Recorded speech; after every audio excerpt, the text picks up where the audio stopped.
This is one of my favorite times of the year to talk about manifestation, manifesting for the new year, maybe looking at the things we have manifested through the previous year.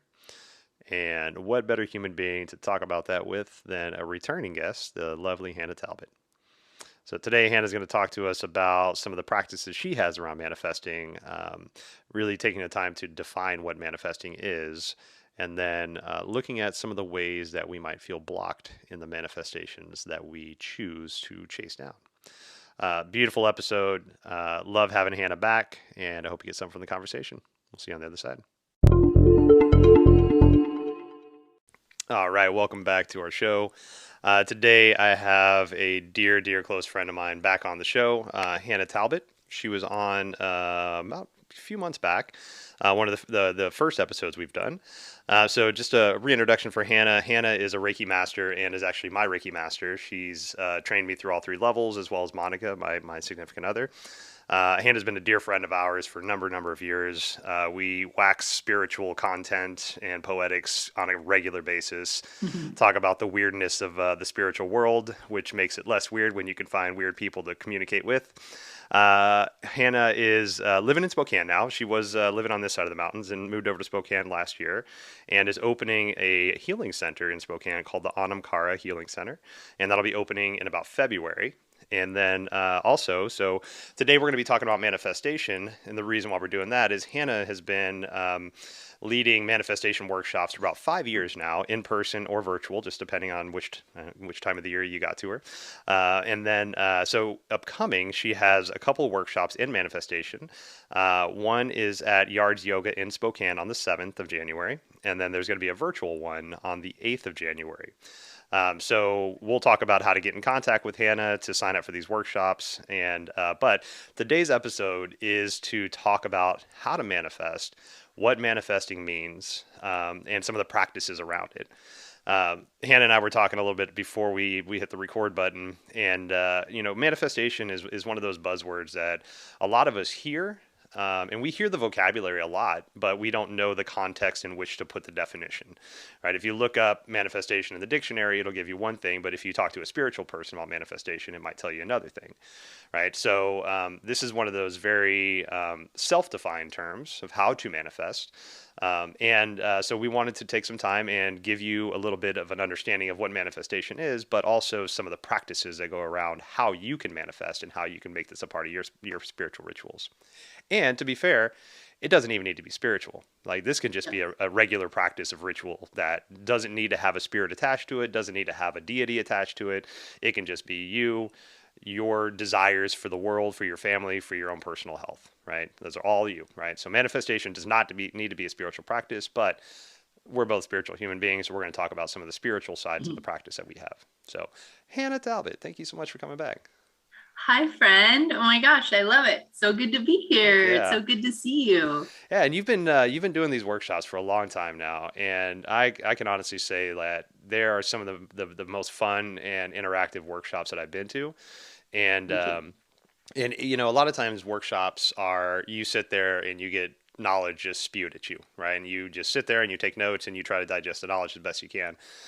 With these type of workshops that you run with for the manifestations, there's a lot of beautiful knowledge, but there's also a lot of interactiveness that goes into it. Hmm. So you're physically interacting with the process of manifestation instead of where a lot of times we sit and we think about the things that we want. Yep. Yeah. So Sure. yeah, why don't you talk about some of the Yeah. ways that you've led these manifestation workshops? Yeah. Yeah. Well, I call this one in particular that's coming up New Year's Evolution Mm, because it really stemmed from the idea of, and I concepted this with a girlfriend. It really stemmed from the idea of like, setting goals with soul and like that goal, like traditional goal setting or like, New Year's resolutions.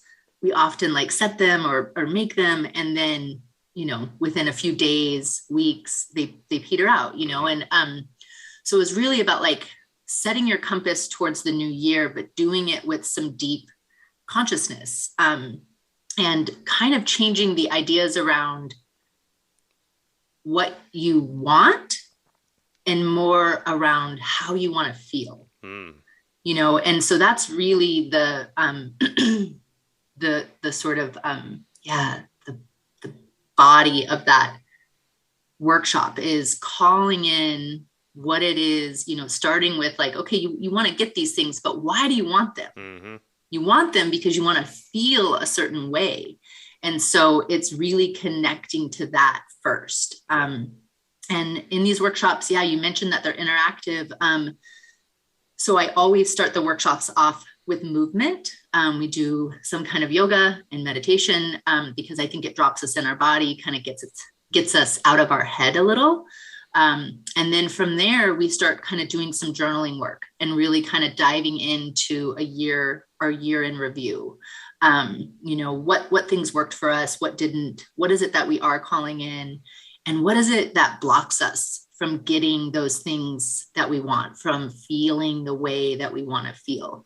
And so that's when we really start to talk about, and especially this year, I'm really adding some new material on shadow work and inner child work, because that's really where, those blocks come in. And they're not bad. Blocks, it sounds it's inherently kind of like a negative word. Yeah. It's not bad, right? It just is what it is. And it's just, let's just shine light on it and then learn how to integrate it and work with it and, kind of utilize it as a new superpower. There you go. Yeah. And so, I really like the manifestation tool of vision boards. For some people, they don't work, and that's totally cool. I've never ever said like, this is a must in manifestation, but for me, it's been a really pivotal tool. Again, I teach the vision boarding through a space of being kind of conscious about what you're picking to put on your board and not just like put on whatever feels good to you, because the truth is that if you paste a picture of a mansion on there and you're not even able to, pay your rent right now, like it might, like your subconscious isn't really going to believe that. You know what I mean? Your subconscious knows that's kind of bullshit for you right now. Like, and so it's like, again, like, so what do you want to feel? What does that mansion make you want to feel? And like, let's start there first. And then what's your baby step to that mansion, And so maybe the next step is like, you're bringing in visions of security and financial abundance so that gets you to that next step, right? Like you have to I create the vision boards for me in a way that's like, this is tangible. I believe this. I know that this is true and I can have this. I don't think that vision boards that are like, for me anyway, that's how I create them, is like attach it to a feeling, right? So that when you see that vision board, it reminds you of the feeling that you're going for, less the like that thing, right? Because then we're gripping like this when we're trying to manifest or create these things in our life. And we'll talk more about this, but like manifestation is, there's definitely a surrendering that's involved, and having a super tight grip. It doesn't let any room for alternative possibilities in, So again, it's like, how do you want to feel, and put that on your board so that you kind of have this visual memory every time you walk by it. Like, oh yeah, that's right. And is that still true for me? Right. Because it doesn't have to, your visions can change, your manifestation ideas can change, and your goals can change.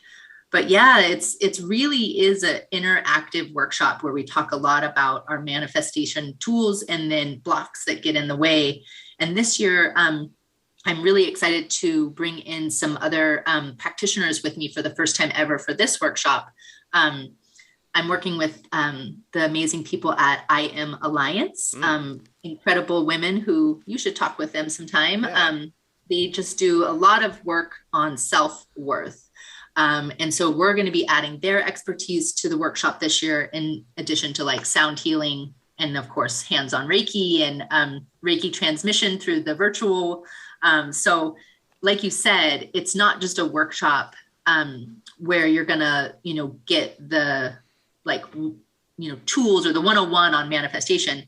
It's really experiential, and that's how we create new pathways. That's Right. how we disrupt, those behaviors and habits in our mind that are so deep and ingrained, is through the experiential stuff, through the sound healing, through the movement, and also the words and the handout, right? And the lecture. I mean, that helps too, right? But Yeah.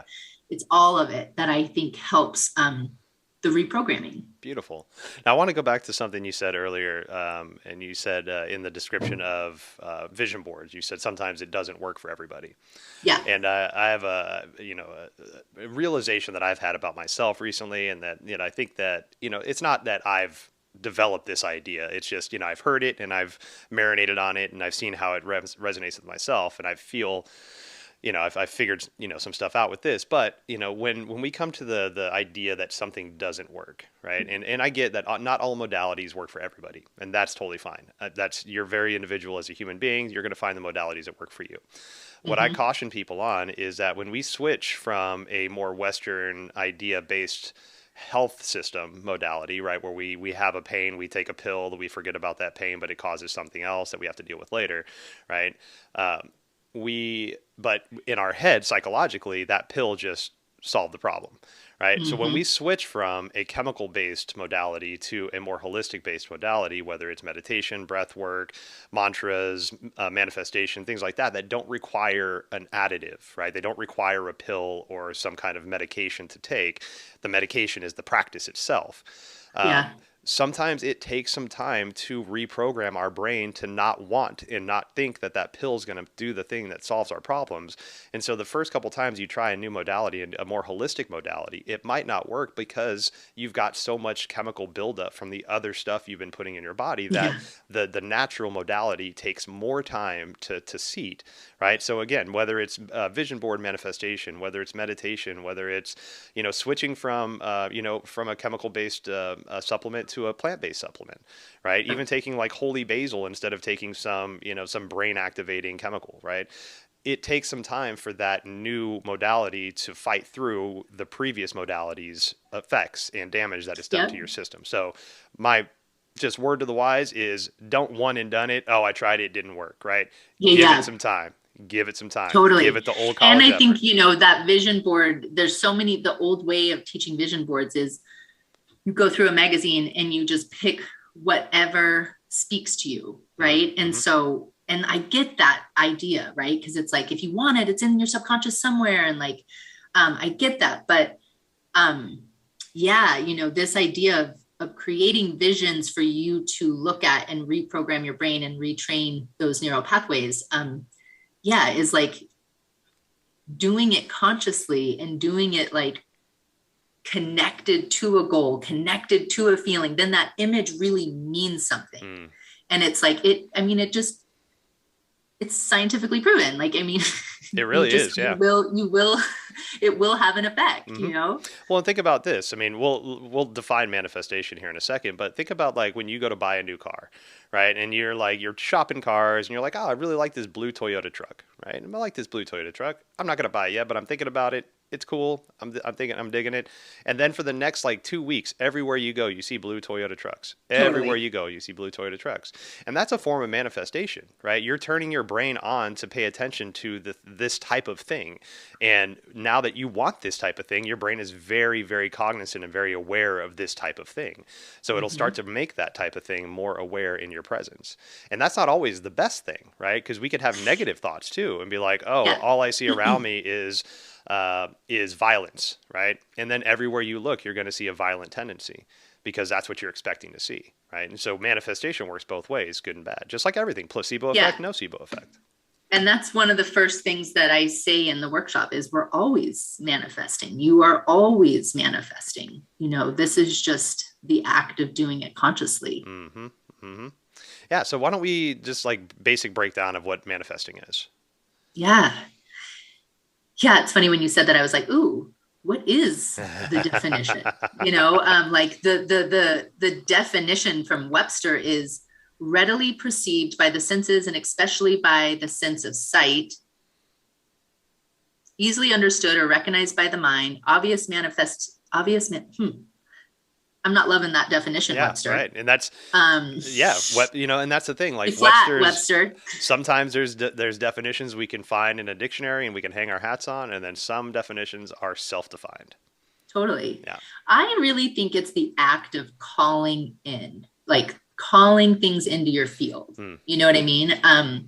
And so that can be subconscious or conscious. Hmm. But it's the act of calling in. Most definitely. Most definitely. Yeah. Yeah. And I think with manifestation too, it's, a lot of times, whether you know what you're doing or not, sometimes we can kind of feel guilty about manifesting. Yeah. Do I really need this thing I'm manifesting? Kind of like that mansion thing you were talking about earlier. Some people have no Yeah. problem putting a mansion up there. Some people are like, I don't know if I deserve that. And that's where we really get into, I mean, there's a couple of things to sort of address when we're talking about manifestation, right? Because it's and so much of, well, let me just say what you were saying. Like what you're talking about right now is about that self-worth thing. Hmm. And that's so much of what the workshop is about, because getting clear on what you want. It's funny, when you sit down to write down what you want, often, sometimes people can't, like, it doesn't come through, right? And it's like just the idea of even feeling like you're worthy of the things that you want, or you deserve that you think the things that you want, or that you shouldn't feel guilt or shame because you want something, like a new car or a mansion or, whatever that is. And that's where it's like, well, we really dig into the why. Hmm. And then if your why really sings true for you, then fucking A, go for that mansion. Hell yeah. Like, but if it's like, oh, actually, I just want security, and I want, I want a level of an abundance that feels limitless, right? Like, Mm-hmm.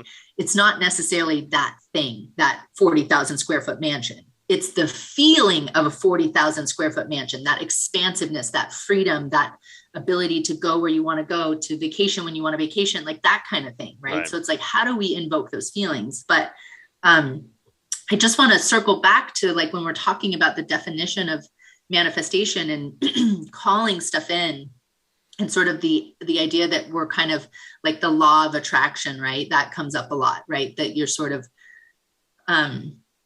your energy will determine what it is you call in. And that's true to an extent. That is true, right? But one thing that is just important to, like, note is that we live in a system of deep oppression, and not everybody is manifesting from the same platform. Mm-hmm. And so it's just something to note, right? That it's like, because there's it's just something to note that there's also everyone else around you is also manifesting. Right. This country, the systems in which we operate in are also manifesting. And a lot of the systems in our country and in this world are oppressive, and keep us,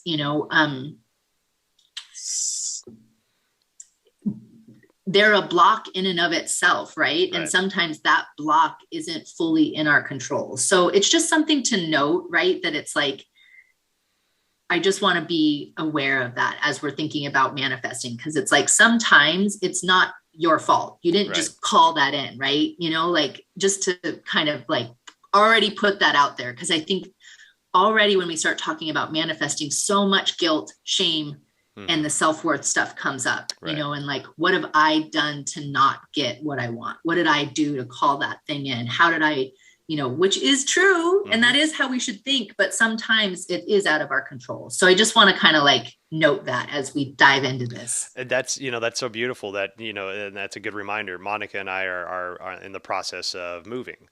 And through that, we're manifesting a new house, right? Yep. And we found a beautiful place over in Bothell that seems perfect for us. Good size, good space, enough space for the kids, the practice, all that stuff. And we're manifesting the hell out of it. But at the same time, there's still the other person on the other side, and so that person, although we are manifesting in a, in a spiritual way and calling things in, that person still has very tactile Western requirements for their side of that manifesting, because they're trying to manifest Yeah, totally. the You can't perfect. just be like, I'm your applicant. I'm the Exactly, one for you. I exactly. manifested this. This is literally in my dreams. You should totally let me sign a year Yep, lease. totally. And so we have to work with their requirements on their side of their manifestation to complete our side of our manifestation. So, Yep. it's not always just, we throw it out in the world and then it's like, cool, all right, that thing's coming back to me. It's like, no, there's still hoops to jump through. There's still work to be done. For sure. And We that's for sure. Action is absolutely an ingredient required for manifestation. Yeah, yeah. I remember when I first stepped into a spiritual practice about 10 years ago. I was still very skeptical, and I still have a healthy bit of skepticism. I think Mm-hmm. that's fair, Yeah. especially in a realm of metaphysics. There's nothing that can be Yep. really proven. So to have those gnosis moments to help that deep seated proving to yourself is good. But there's not always like a rule book to be like, hey, here's the thing. Right. So, when we manifest and when we try to put stuff out there, we also have to remember that there is a reciprocal side of it, and Yep. just be ready for that journey. Totally. And, I think so often, people come to these workshops and they're just starting their manifestation. And so there's often some work to do, and well, actually, the work is never done, right? I've been kind of, I think in this sort of law of attraction manifestation mindset for several years as well, probably 10 years or so, and teaching it for about 5. And um, it's work, right? So as you obtain the things that you want or you desire, a new leveling up is required of Right. you. Right. So for instance, like I have been manifesting this space, the healing center, for 5 years. Hmm. And it's been every single, like, I mean, there's not a day that goes by that I don't think about this space. Right. And so now it's here and it's actually happening. And this isn't the time for me to just sit back and be like, actually, all of triggers that I thought were healed are coming up, triggers around expansion and abundance and believing, people will come, and Right. right, like my own shadow and my own inner child wounds are just popping up, Mm-hmm. right? Like, ooh, still got a little work to do in that one, like, Uh-huh. and but what's so beautiful is the longer that you do this quote unquote work, right? The more that process becomes almost exciting. Like, oh, look at me, I'm getting triggered. I've got some work to do. Okay. Right. Like there's something here to learn, something here to heal. And I know that by doing this, there's another side and I'm leveling up. Yep. So it's exciting, right? But that doesn't mean it's not it's work. It's still work. It's It's still always work. work. Yep. Yeah. And it's beautiful to be at a point to where you can be aware of your triggers, even if they're still triggering, but you could be aware of them. Right. There's Yep. so many times where we get triggered, we have no idea it's a trigger. We just go into that ritualistic way that we've handled things since we were a child, Yep. stamping our feet and waving our fists or whatever that thing is, and it's an Sure. unhealthy way. But, part of that process of changing things is becoming aware of them. And Yep. even if we're aware of it, that doesn't mean that we can do anything about it at that time, because the trigger is still very strong. Yep. So being aware of the trigger is beautiful, because then you can consciously, maybe even later and not in the moment, but just, say, okay, so here was the trigger. Here's how I handled it. Eek. All right. Here's how Yep. we're going to regroup and try next time. Yes, totally. And I think that those are kind of, manifestation is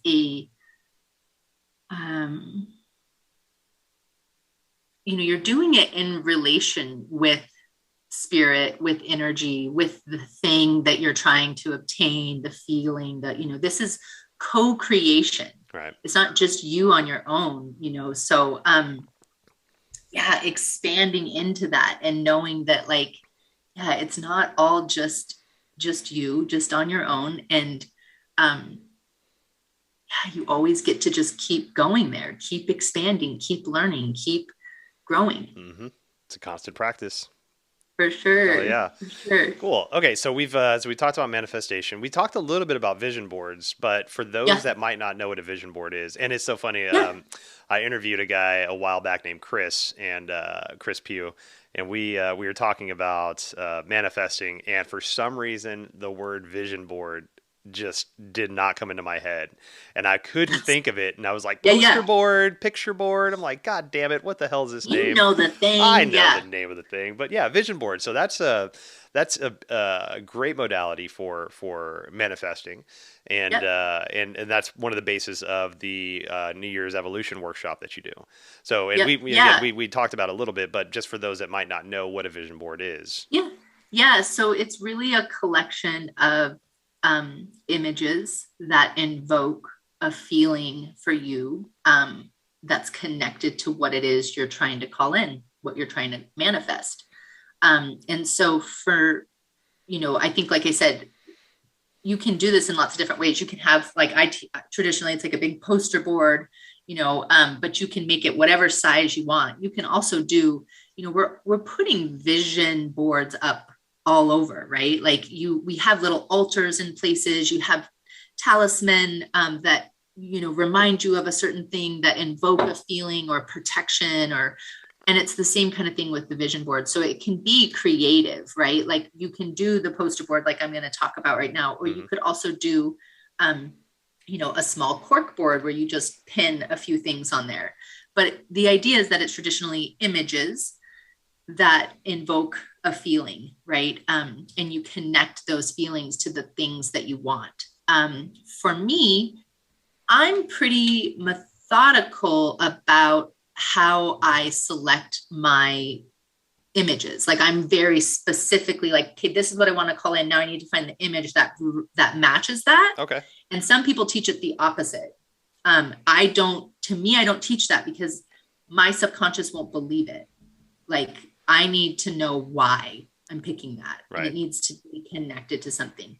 Not to say that like there's a couple of images on my board that aren't connected to any sort of an achievement.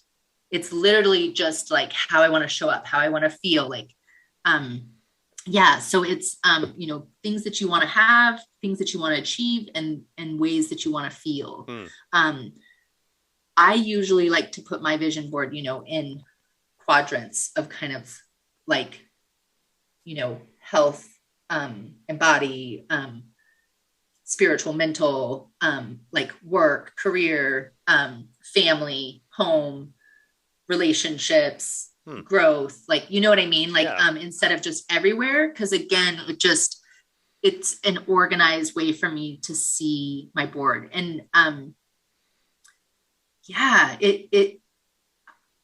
I like it because we do the journaling work, Hmm. right? But you're not going to like just leave those pieces of paper out and just like leaf through them. And so it's just this constant visual reminder of like I have mine in my closet. So I see it every morning when I get dressed. Hmm. And so it's like, oh yeah, and I'll stand there and just kind of look at it and like check in with myself. Am I doing those things? Is this still true for me? Do I want that? Or like, wow, can't believe that thing happened. Right. Like look at how that came through. That was wild. Uh-huh. So stuff like that. And it's wild.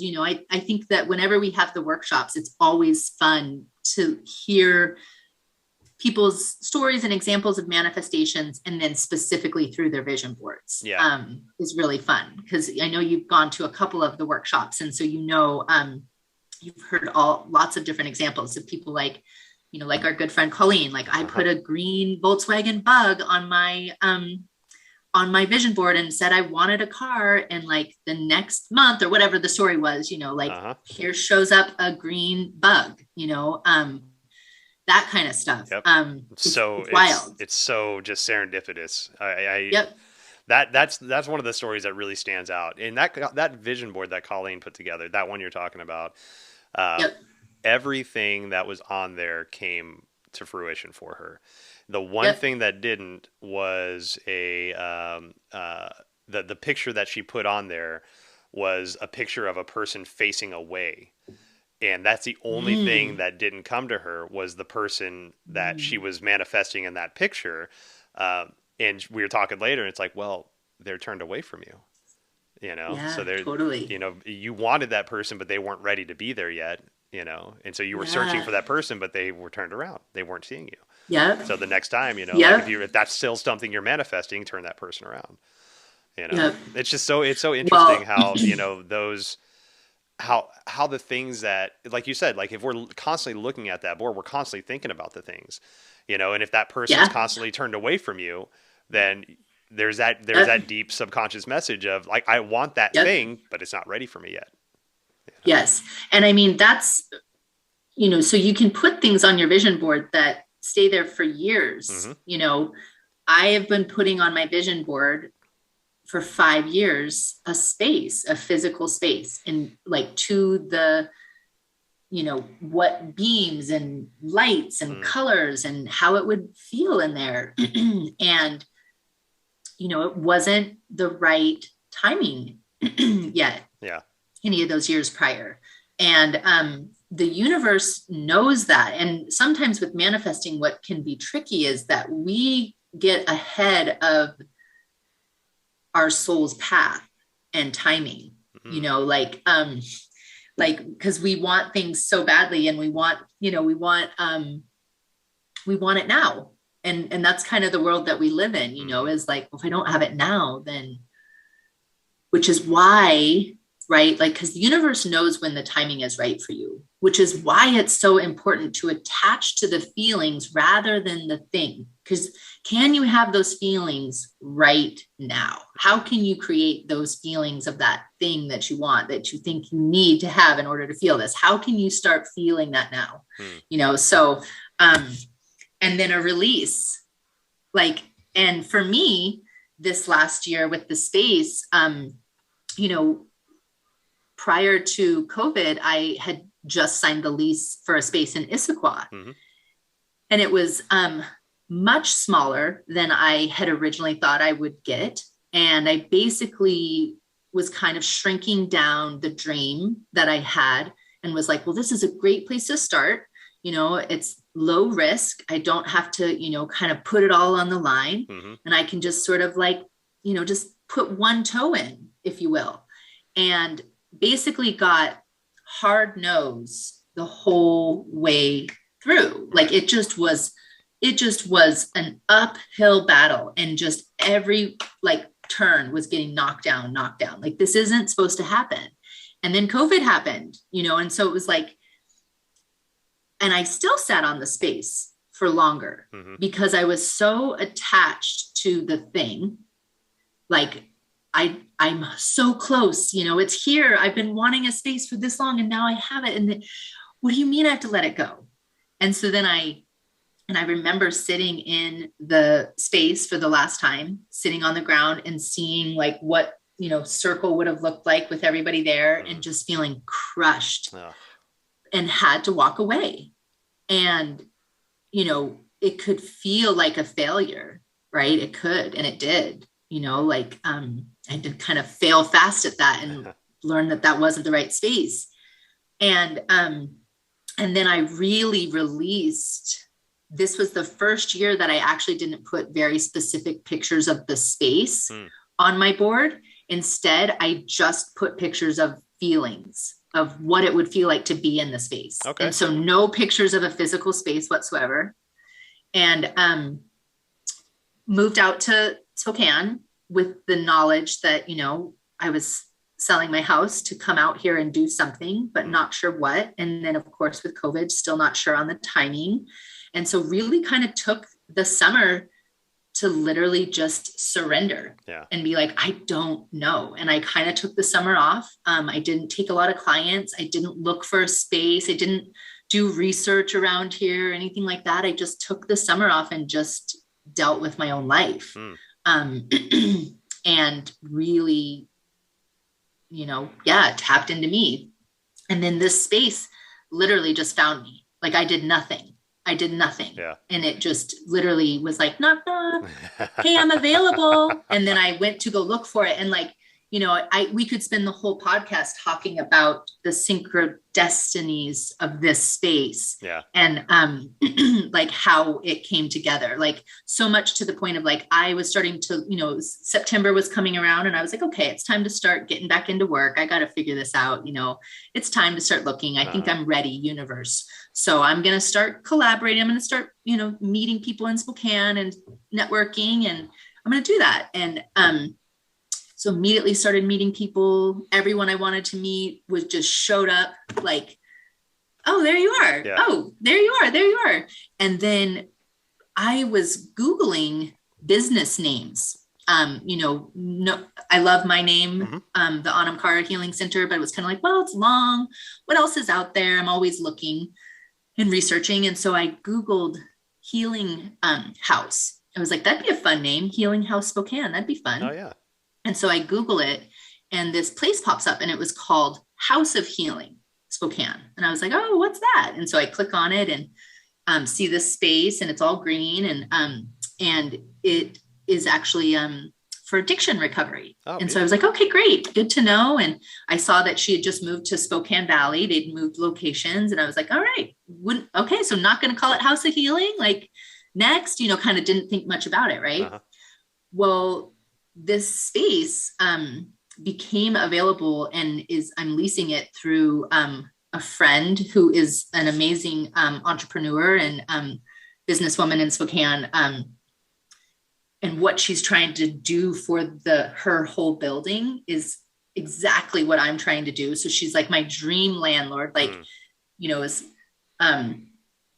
anyway, so I got to meet with her. So she takes me up to see this space that she has available.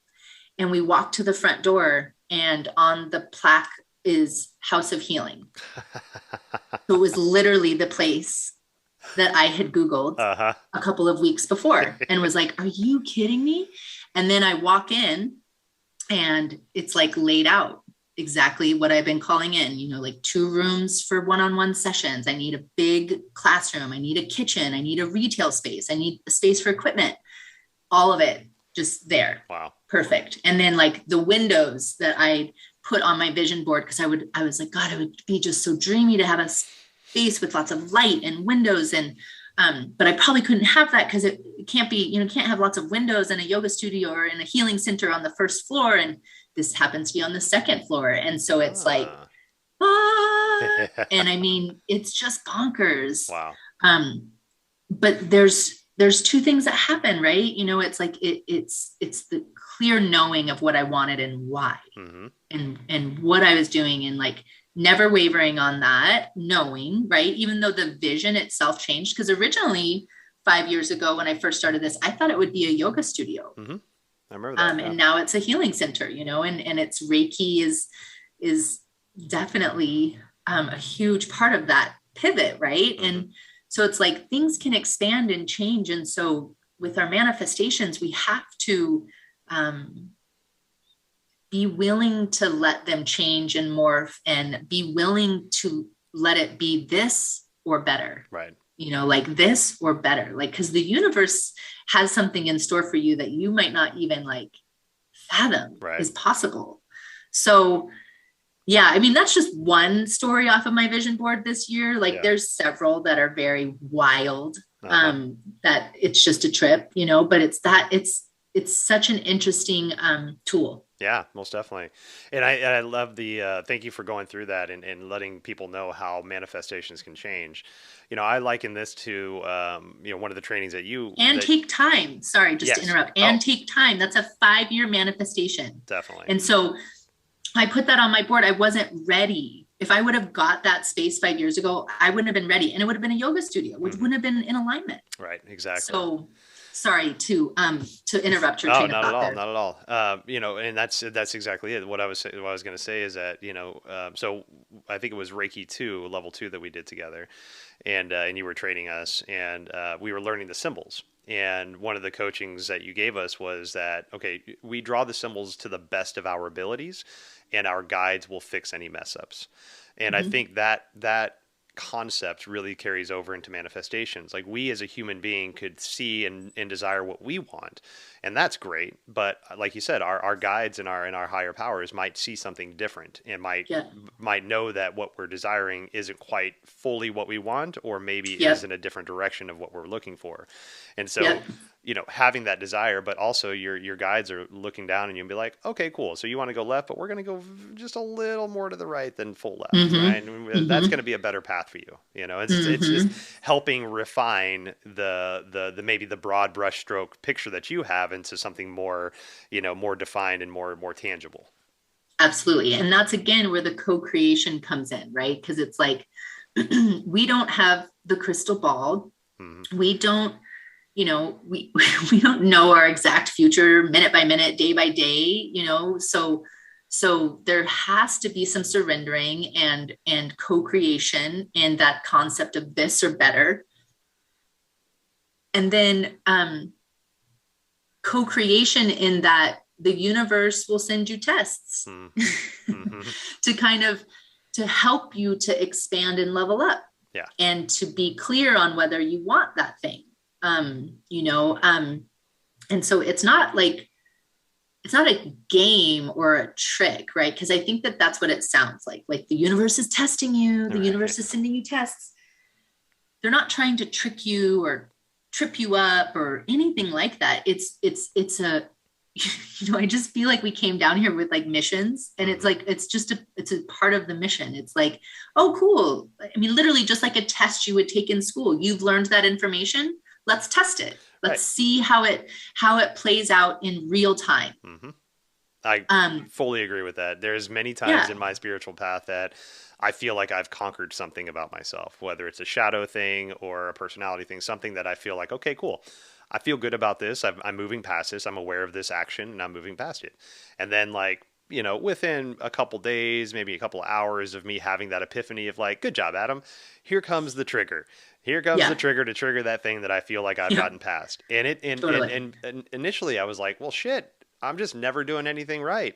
But then at the Right. other second side of it was like, no, you're being not tested, but like you're given opportunities to make sure that the knowledge that you've gained is really understood by you. Yep. And Yep. if it's not a failure. It's just something you're Totally. continuing to work on, right? Yep. And those childhood traumas, Exactly. the shadow work that we're going to talk about soon, like that's deep seated shit. Like I'm a Yep. 41-year-old man that's just now realizing there's been a 7-year-old driving the boat for a couple of years or for about 4 years, Yeah. So, it takes Yeah. some time to come to grips with that the ego shock of this child's been driving the boat.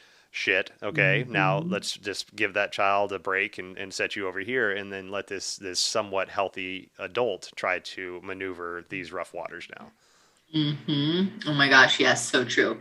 My little inner child's been getting all kinds of play this week. Hmm. Yep, it's been coming Yeah, out. I feel that. Yeah, it's so true, and if we can kind of just think of it as this, I don't know if it's a game is the right word or like but it is like this dance that you're Right. always in. You're Yeah. never just like done. I don't think that's how the human experience works. You're always going to be manifesting. You're always going to be leveling up. You're always going to be learning about yourself. You're always going to get new relationships that shed, completely new insights on you. Right. Yeah. Um, And and experiences. yeah, and there's the idea too that and I call it an idea because that's all it really is, but the idea that if you do or when you do figure it out, right? You figure out life. You've got it all figured out. You feel comfortable with it. And the things are working in your favor. Your whatever practices are there.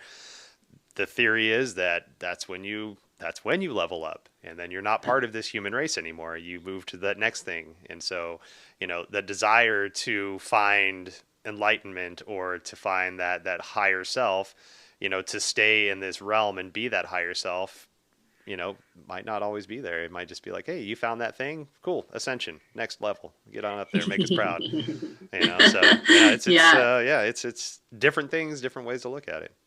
For sure. Yeah. For sure. So with vision boards, let's knock out a couple other ways for people to manifest, so we can give Yeah. people some tools. So we've Yeah. so journaling, writing letters, burning things, rituals, things like that. So these are all beautiful ways to manifest. Hmm. Journaling is probably one of the strongest ones outside of vision boards. That's been helpful for me, but also one of the harder Yeah. practices to continuously keep up on. Yeah. Yeah. Yeah. Yeah, me too. Journaling is a super powerful tool, and I go in and out of my practice with it. Sometimes where I'm journaling every day for a couple years, and then like right now, I haven't really been journaling recently. Right. And so, yeah, that's a practice I go in and out with. And with all practices, I've always said, find what works for you, leave what doesn't. There's no like this formula, this conversation that we're having about manifestation, and this formula that I'm talking about is just one. Like there's so many different ways to manifest, and the ideas of like, calling things in and being in co-creation with spirit. This is ancient. This Mm. isn't new. Like, so, but we have new ways to work with it, right? And finding what works for you. So journaling is huge. I think, for sure, creating ritual around checking in with yourself. So, working with the seasons, working with the moon, is a really great way to kind of like, okay, full moon and new moon, I'm going to check in with goals and like almost manifesting on those specific times, right? Like manifesting on the new moon, and then, or full, whichever one calls to you more, and then releasing on the other, just kind of checking in, like, where are we at in that cycle? I like to manifest on the new moon and then sort of check in on the full moon. And like, that's its like peak power for me. And then, kind of let it integrate on the second part. Okay. That's huge, right? I heard you say burning things. Mm-hmm. I enjoy that ritual as well. To call in and release. Yeah. I definitely like that. Let's see some of my other favorites. So for me, affirmations are helpful. Again, it's not a tool that everybody finds helpful. Your subconscious has to believe it, or like has to be open to hearing it. And not everybody's subconscious, or like, hearing somebody else's voice might not land for you. Right. But I really enjoy, I am affirmations, like through a meditation. And I'll put those on, just to sit quietly, or I'll put them on when I'm just doing my work, whatever you need to do to kind of shift into your power, right.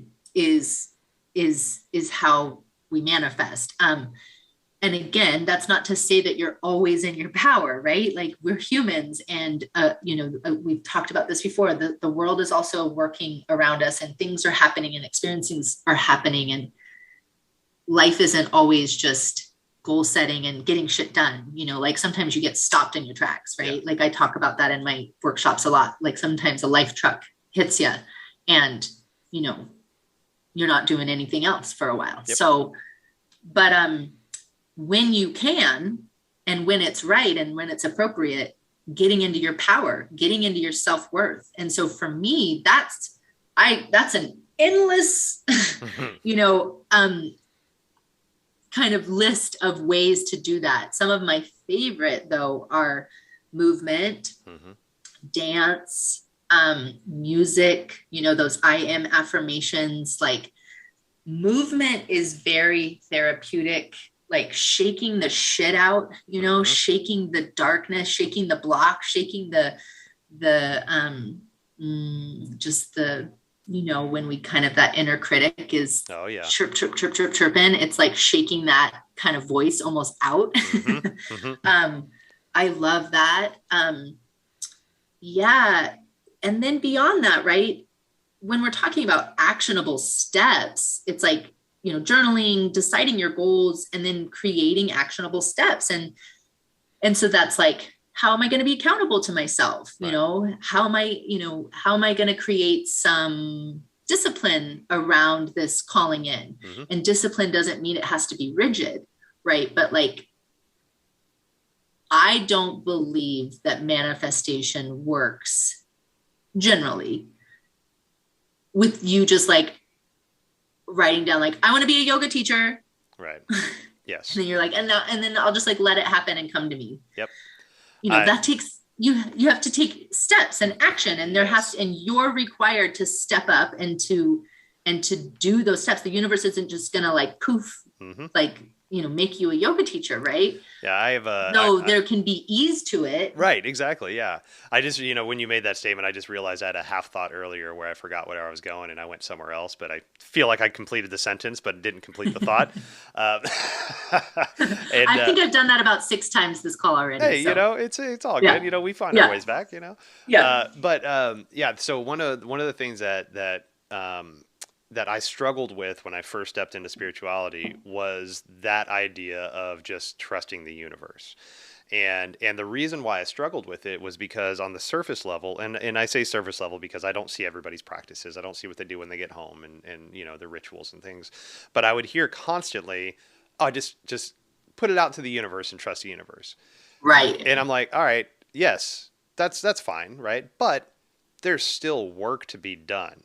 Yep. Like I don't just say like let's say I need a new car, right? I want a new car, and I'm just gonna say that out there, and then I'm just gonna sit on my couch and wait for this new car to come to me, right? Yep. That's not the way that works, right? There's still work that you have to do. You've stated what you want, and now it's up to you to go get that thing, right? And so the practices that you have will help you get that thing that you want if your heart is in the right place and your Yep. manifestation is right. But it's not just throw it out to the universe and then just sit back and wait for the universe to boomerang that shit back to you. Like Totally. there's work to be done, right? And that was really frustrating for me in the beginning of what I would consider, again, this is 12 years ago, Adam stepping into a place that I was not really ready for yet. I was going there for physical practice, not spiritual practice. But you got all these stereotypical, yogis that in my mind, it was stereotypical at the time. Just trust the universe. I'll just put it out there and trust. And I'm like, oh, I got so just And triggered by that. it's such a spiritual bypass. Yeah. That's such a spiritual bypass to just be like, I want this thing and I put it out there. And if you just like trust, it'll come. Yes. And also, again, this is a co-creation. What are you doing? Right. And and how are you looking at yourself and how are you getting clear and are you in right alignment? Mm-hmm. And you want that thing, but usually a lot of times we want the things that we actually, if we got clear on our shadows and our blocks and our did some inner child nurturing, we might not even want that thing. Yep. And so it's like that's where it's like it is on us, to put ourselves in the driver's seat. And that's where it's like this is conscious manifestation, Mm-hmm. where you're really playing a part, Yeah. playing a role in this. And I think that's, when we kind of talk about the like how to manifest, yeah, that's the like the bigger part, right? I think I've shared that so much in my workshops before is like the how to. Right. But then there's the when you get stuck, Mm-hmm. when you can't get past that, that thing or that hurdle or that test keeps showing up again and again and again. Right. And that's the like the shadow stuff, Mm-hmm. and the deeper wounds that we're not looking at or addressing that are driving our thoughts, our decisions, our Mm-hmm. actions, and yeah, and then so ultimately what we manifest. Right. That reminds me of an allegoric story I heard a while back that was, to prove a point about, how we ask for things. And the story goes, there's a guy, a dad, right? And he's praying on the side of his bed and he's praying for peace. He's praying for happiness. He's praying for joy in his life. He's praying for abundance. Just this big, deep, heartfelt prayer to his higher power. And he says, amen. He gets up, goes out of his room and yells at his kid and kicks the dog and throws his kid's toy in the garbage. And so the storyline goes, okay, so you're praying to this God And God's like, okay, cool. So I hear you, John. Just call him John. I hear you, John. You want peace, you want happiness, you want love. And then you go into the world and you yell at your child, you kick the dog, and you throw the toy away. So that's what you consider love. Cool, you got it. You got it. Because if Yep. you wanted something different, you'd do something different. You'd be Right. the pillar, you'd be the demonstrator of the will that you wish to have. Yeah. And if that's the way you see love and joy and happiness, then you got it. Right. Yep. And so it's just, yes, you can ask for all the things, but your actions have to follow that asking as well. Yep. And it might not be aligned right away. And there might be some work to get that alignment, to get the manifestation or the thing that you're looking towards. But that's also part of the work, right? That's Yep. part of the work to get out there and to see like, hey, I want this thing in the world. Am I doing the thing in the world to show the world that I actually want this thing? Or am I just Mm-hmm. asking for it? Mm-hmm. Yeah. So agree. So agree. Yeah. I mean, I have another story I could launch into about that. It's kind of long though, so I don't know if I want to go into it, but it really is that, you say you want this, but how are you acting and Mm-hmm. what are you putting out in the world? I completely agree with that. And for me, that kind of came out subconsciously on my vision board. Mm-hmm. Yeah. Like last year, my husband and I separated and we almost divorced Mm-hmm. and almost didn't make it. And last January, I was still definitely trying to like put on the brave face and like work through things. And I mean, as he was too. But things were really hitting kind of the fan and not where I wanted them to be. Right. And I was getting ready to do the workshop. So I always do my vision board before the workshop. And then that year I had asked, I was like, Huck and Ian, it would be so cool, my son and my husband, if you guys did, if we do a vision board as a family. And so I just, so I did my vision board myself Mm-hmm. and I didn't put on a lot of stuff about family or relationship because I was like, oh, I'm going to do one with the boys. Okay. But what I did put on my vision board was harmony at home. And then I had put 2 pictures of the houses that like to me were the most dreamiest that I'd looked at in Spokane. And so I put harmony at home and I put 2 houses and no pictures of union. Yeah. And so that manifestation came true. We split up and had 2 houses. Mm-hmm. And that is though how we came to the harmony at home was we had to like literally divorce our old marriage and divorce our old habits and create some space so that we could do that. But it just is a trip in terms of, here I am on my vision board saying what I want. I want this harmony at home. And yet, that's not how I was acting. That's not how he was acting. Neither one of us were being harmonious, or taking the higher road, or it was just it was a tricky time. Yeah. Right. And so just to see that basically like the universe be like, yeah, okay. Yeah. I think 2 homes is a good idea. That Right. harmony at home. Yeah. There you go. And yeah, so it's really interesting how, again, stuff plays out on your vision board, and some of it's, we try to create consciously, but that was kind of an unconscious creation. Right. Yeah. And it played out like that, but it's so in line with what you're talking about. Yeah. Yeah. Oh man, that's sneaky. That's sneaky. But Right? even in after the fact, obviously you didn't intend for that to be the thing when you put it up there, but for you to have the vision after the fact to look back and have the wherewithal to be like, oh, I see what it did. Got it. I see. Yes, I see this. I see what the universe was trying to say to me here. Yep, Yeah. totally. Yeah. And that's a great point. You didn't ask wrong. The Yep. universe gave you what you needed. Right. Yep, And that's exactly. exactly. Yes. And that's, I think that's a big thing is that, it's not asking wrong, right? You had the heart in the right place. You had the desire. It made sense for the family, right? You put it on Yep. there with good intentions. It's just, that's the way that your higher self and higher powers were like, Yep. yes. Okay. Totally. Yeah. Good message. And right. and then it's back to that surrender part of like, again, just like, you have all this stuff on your vision board, you have all these ideas that you want to bring into life, or but there is a surrendering that has to happen. There's action, and like you do your part, you show up, and then you got to surrender it. And Right. like that for me was the leap coming here. I surrendered everything. Yeah. I sold my house, left my husband, didn't have a job, like didn't, had nothing that I was like securely coming to. Right. Not a house, not a job, not a nothing. But it was like, I know this is where we're supposed to go. And I know that if I'm going to level up on all of these other things, that this complete like sacrifice and surrendering and sort of like burning down of the thing that isn't serving me, the biggest thing ever, which was like being over in that area, Yeah. So there's sacrifices and surrendering and a give and a take and it's definitely relational. Yeah. Most definitely. Yeah. It's a good message What a to trip, have. right? Oh, what a trip. It is quite the trip. So Yeah. we touched on a little bit of some of the blockages that could come up to hold us back from manifesting.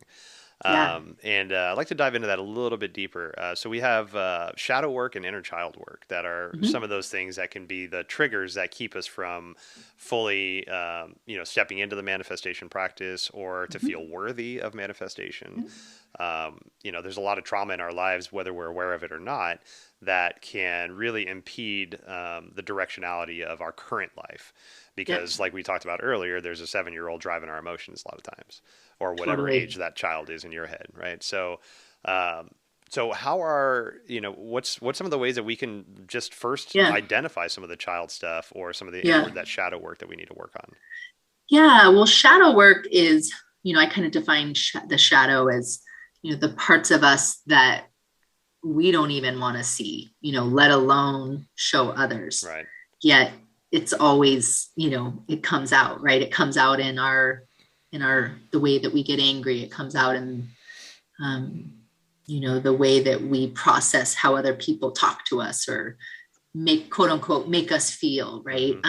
It's sort of that part that you kind of keep hidden, literally like in the closet, the parts of you that you don't like that much, that you might deem as your negative, again, quote unquote negative qualities. And so shadow work is the integration of those parts of yourself. And knowing that we all have shadow, we all have dark in us. And that's what brings the balance to this world, to this universe, to us as humans, is that light and dark, and that, we are both. And so shadow work is the integration of that, and not meeting it with so much shame and judgment, Right. and resentment and resistance, and instead going like, oh, that's true for me. This comes up. This is how I act when that thing happens. I feel like this when someone does that.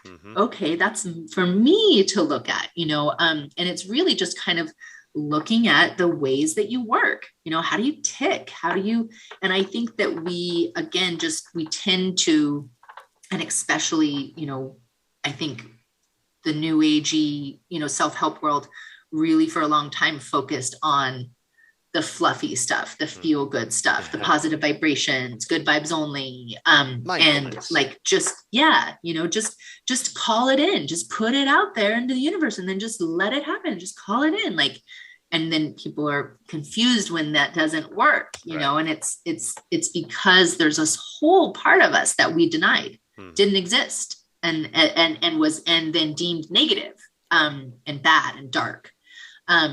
But it's just part of the human experience. It's just part of us, that's kind of how I think of shadow. One of my friends, again, I've had him on the podcast a while back, Tang. He's been my meditation mentor for a number of years, and he put this to me so Tang is more of a Buddhist monk. And so the vocabulary he uses is a little bit different than vocabulary that we use, which is great. It's good to have that perspective. And the way he described what you just said about shadow work to me when I first started meditating was, it was actually very interesting. He had this really long diatribe that he went on about how the mindfulness movement was actually more damaging than good. in the Mm. West, because it popularized a, basically, if you sit down for 10 minutes a day, you're going to get a superpower, right? And it Yep. popularized that concept, right? But what it didn't talk about was, as you sit there and you meditate for however long you do, 1 minute, 5 minutes, an hour, doesn't matter. But the longer you meditate, what he described was, there's this slow dropping of a mirror that comes down in front of your face. And that mirror is going to show you all the things that you do not like about yourself. Yeah. And if you're not ready to look in that mirror and to start to chip away at some of those things you're not wanting, that you're not proud of, it causes turmoil. And so Mm. a lot of people with the best of intentions sat down minutes a day to try to find meditation, to try to find peace, and then got scared shitless when that mirror showed up in front of them. For And sure. there's the idea that ignorance is bliss. If we don't know what's wrong with us, then we can't fix it. But if we don't know, we don't realize it's toxic. Once you Yep. realize that you are living in toxicness in whatever realm that is, like if you have any kind of shadow work that you're ignoring, you're Yep. consciously now ignoring it. You're knowingly ignoring it, and that Yep. resonates in your body in a very, very different way. So you have a big part of the populace, and not only the part of the populace, but the part of the populace that probably needed to find the full aspect of mindfulness in general, corporate world, right? You have all these people in corporations that dipped a toe into mindfulness, got scared shitless, and now realize there's shadow work they need to do, but are afraid to do it. And that deepens some of that shadow toxicness, because now Yeah. we're aware of it. And if we're not going to Yep. finish the work, then that toxic is going to get deeper. So it was just a very Mm. interesting conversation to have about, mindfulness and shadow work using different vocabulary. Yeah, well, and it's so, ingrained in our society to avoid stillness. I mean, it's only just becoming popular in this way in the last few years in terms of like where we're trying to turn it around and have some more consciousness around it. But like in general, I think that people are absolutely terrified of stillness. I know I am, Yeah. which is why I teach meditation because I know how bad I need it. Uh-huh. Like absolutely, because that stillness is when we're alone with all of this. Mm-hmm. And yeah, it can be intense. Yeah. And that's where it's like it doesn't have to be though. I mean, I don't mean it, I guess I mean you don't have to go through the intensity alone. Right. That's where you call on supports. Do the shadow work, go into the fire, do the integration, but have support, Yeah. have people like you, have people like me. Mm-hmm. There's so many different ways to support yourself through this somatically, Yeah. so that you can your nervous system can alchemize and can transmute and can make this right in the body. Right. um There's a friend of mine named Ian Wood that has this really interesting theory that he likes to talk about, how people in the West are very uncomfortable with sitting with intense sensations. Whether it's mhm. intense pain, intense suffering, even intense joy, intense Yeah. happiness, intense stillness, right? Where we have this problem sitting with intensities. And that's one of the reasons why, when we were talking about this, we were talking about it over right before a plant medicine ceremony. We were going to sit with Sananga and sit with Hape, and both are very intense sensations. Mhm. Sananga for the eyes, Hape for the brain and for the nose. And the interesting thing with those intense sensations is the more you try to release the intensity, the more intense it gets. Like if you put Sananga in your eyes and you're like, holy shit, I just put a jalapeno juice in my face and I want to get it Yeah. out, the more you rub your eyes, the worse it hurts. You sit with that Yeah. sensation, and through the sitting, eventually the sensation goes away. It subsides. But you have Yeah. to be with the sensation. And Yeah. so I think about that conversation constantly now, about when I'm having conversations with people about shadow work. Oh, it's icky, it's hard, it's toxic, it's all this stuff that I don't want to deal with. Yeah, I know, I get it. It's hard, but who's going to Yeah. do that work? Nobody can go inside your head and clean out those gutters but you. That's your Yeah. work to do, right? Well, and I think so many of us see our, and I say so many of us, like I'm kind of talking to you because we're of a similar age. Mm-hmm. But our parents who didn't do this work, Yeah. who don't do shadow work, who don't have the concepts of this, who maybe like believe in talk therapy, but that's it. Right. And I don't know, to me, it's like, see how that's working out. Right. Exactly. Yeah. Yeah. You know, to me, it's a lot of unembodied people bopping around, Yeah. living half lives, half joy, you know, because they're not fully integrated. Right.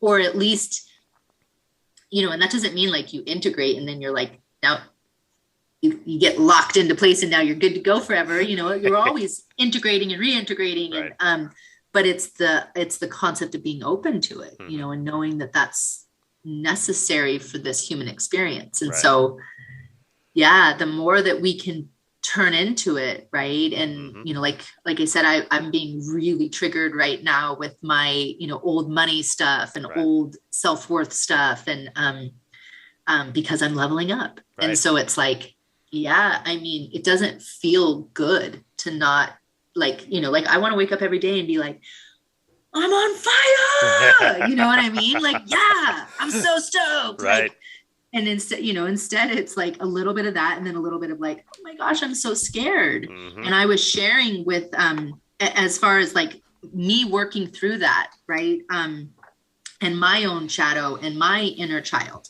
what I worked through in the last, you know, 2 days or what's coming up for me is like, okay, I feel scared. You know, that I'm investing all this money, that I'm building this space and no one's going to come. Right. And that scariness then made me feel really vulnerable and really childlike and made me want my mom.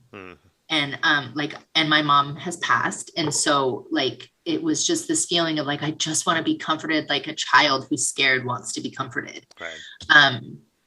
And so it was like, oh, you know, that's inner child work. That's my wounds that are still there, that'll probably always be there and need tending to. And so instead of meeting it with judgment, like, God, what's wrong with me? Like, why can't I just believe in myself? Or like, let me just do another, you know, power meditation and like shift into the power. Instead, it was like, no, acknowledge the pain, right? Acknowledge the fear, acknowledge the worry, acknowledge the need to be comforted, right? And see if you can seek that out. You know, and that doesn't mean like, so then I did, and now all fear is gone. Right. Yeah. Right. Like, this is something that's going to need to be tended to. I can see that this is going to be my work for this year. Yeah. You know, is tending to those parts of me.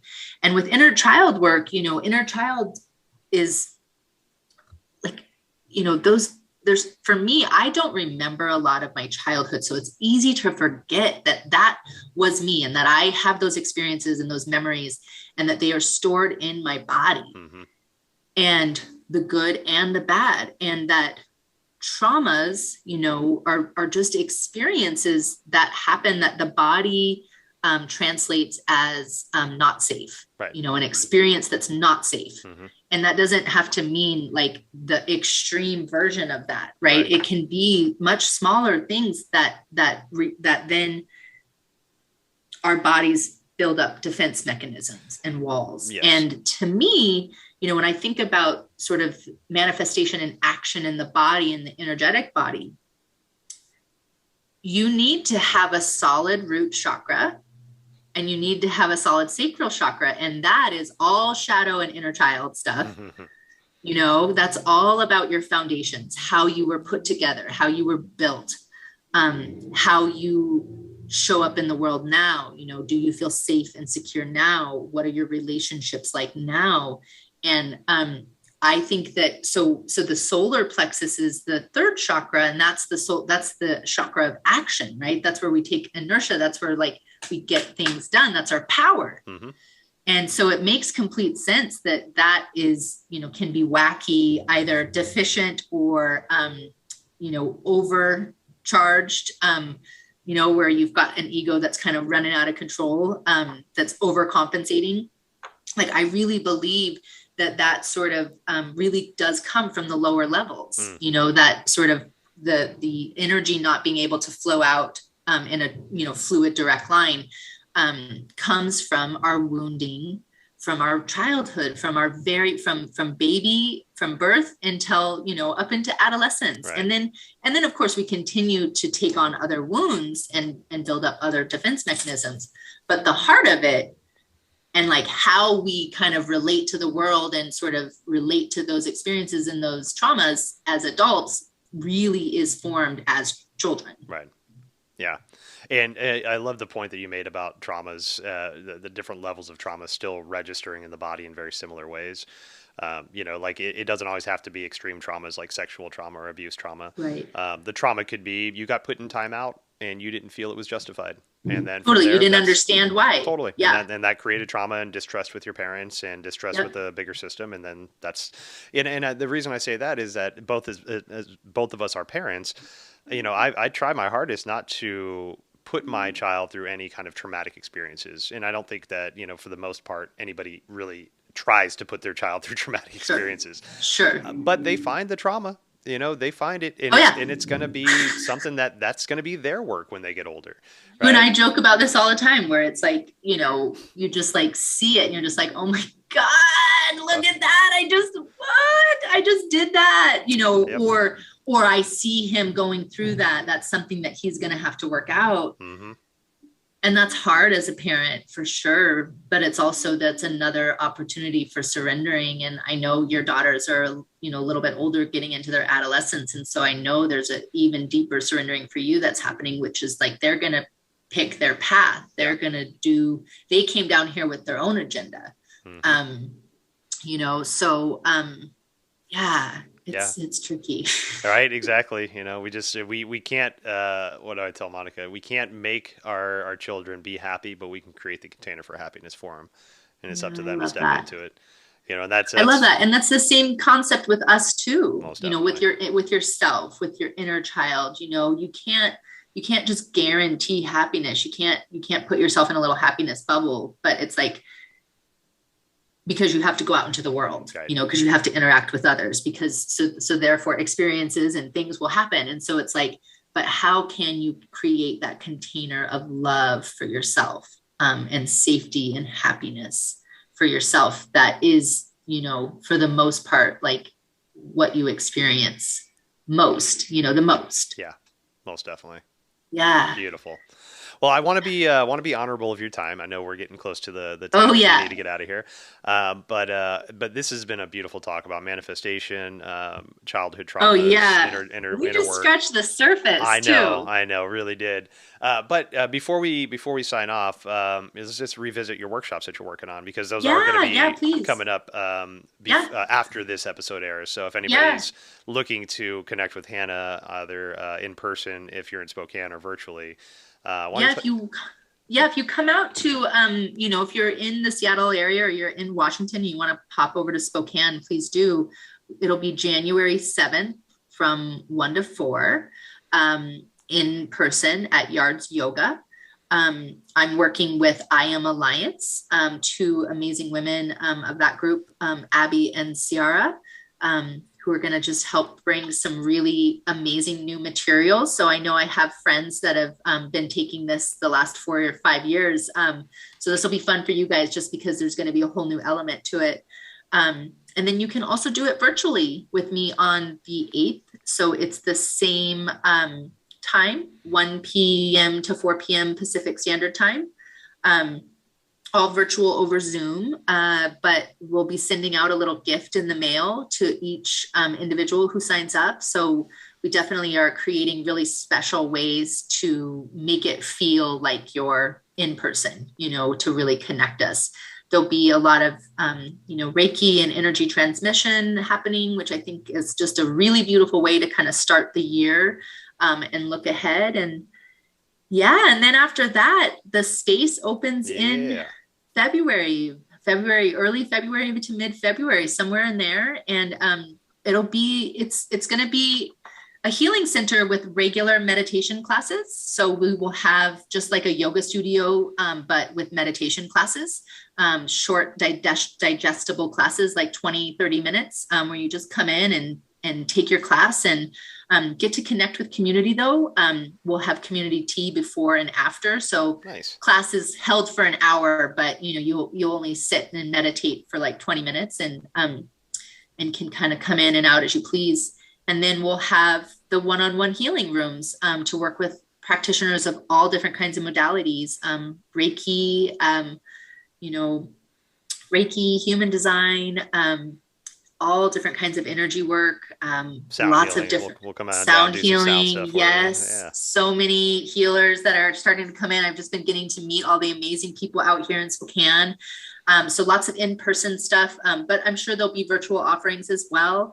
If anybody's ever interested in mentorship, I still have our Reiki mentorship is open for people. If you're interested in Reiki and you're Reiki curious, reach out to me. I run a mentorship group for Reiki that meets virtually 2 to 3 times a month. So that's another way to connect. And yeah, I'll be doing some Reiki trainings as well this spring. And so I Beautiful. got my eye on you too, Mister, to come Hey, over, and you and Monica to come over and maybe do a little help out with that. But yeah, you that'll let me be in know. the spring. Hell yeah. Yeah. That's beautiful. Yeah. Uh, All great things coming. I'm excited to share it with everyone. Very much so. And yeah, so and we'll leave contact info and links in the show notes for anything Yeah. to get in touch with Hannah or myself. So if there's ever anything that you need, you can always reach out to us. Yeah. The Anam Cara Healing Center on Instagram is probably the easiest because it's got links to all my websites and links to the workshops and stuff like that. So Beautiful. this has been such a joy. Thanks for Oh, love having it, me, love it. friend. Thank you so much. Blessed, thank you so much for sharing your wisdom and your rituals with us.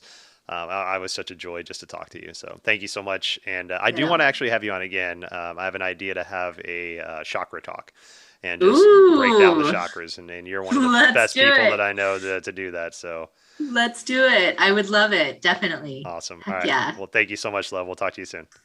You got it. Bye bye. Bye.